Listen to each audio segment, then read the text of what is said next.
Well, I believe for myself and for the jury members, we knew heading into Cannes this year that the campaigns were going to demonstrate how much the PR industry has elevated itself in terms of power and influence in the world. It was clear in a lot of the campaigns that have been covered in the course of the last year, and you expect all those to be well represented here. And we really saw it as an opportunity to define what new public relations is today, because it breaks all of the conventional ideas of public relations domain. It is, the ideas are bigger and more diverse than they ever have been before. They're embracing pay, they're embracing analytics, they are focused on not just counting the people that are reached, but reaching the people that count. So we circulated, even before the preliminary judging, those qualities that we believed define new public relations today. And we used it as our compass throughout the entire process of judging. The three that we boiled down to on the day that we awarded the medals, yesterday morning when we walked into the room, we boiled it down to three. Number one, creativity, innovation, freshness, and ingenuity.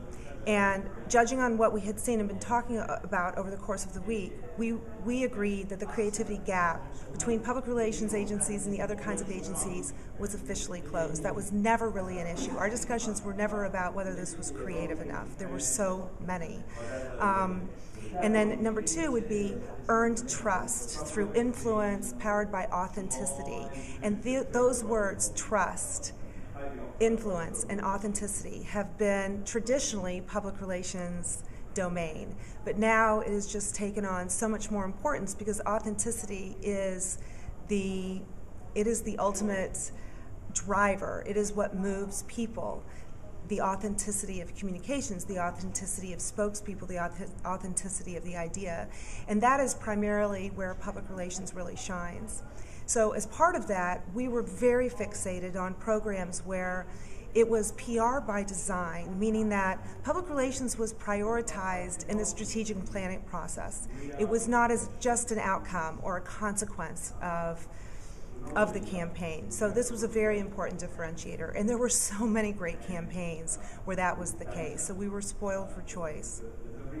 And then the third one that we all agreed on was change.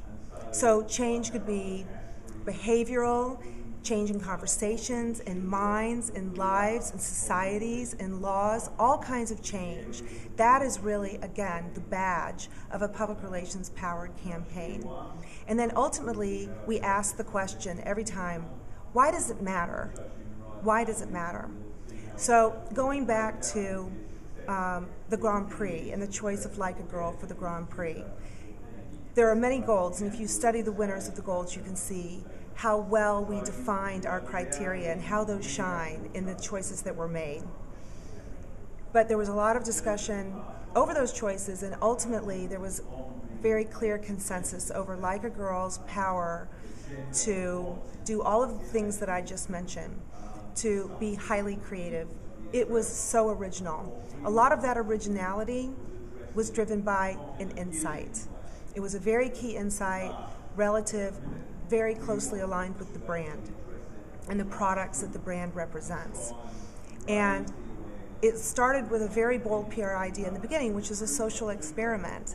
And that's where storytelling really played out and proved the insight, helped fine-tune the insight and bring it to life with authenticity and credibility.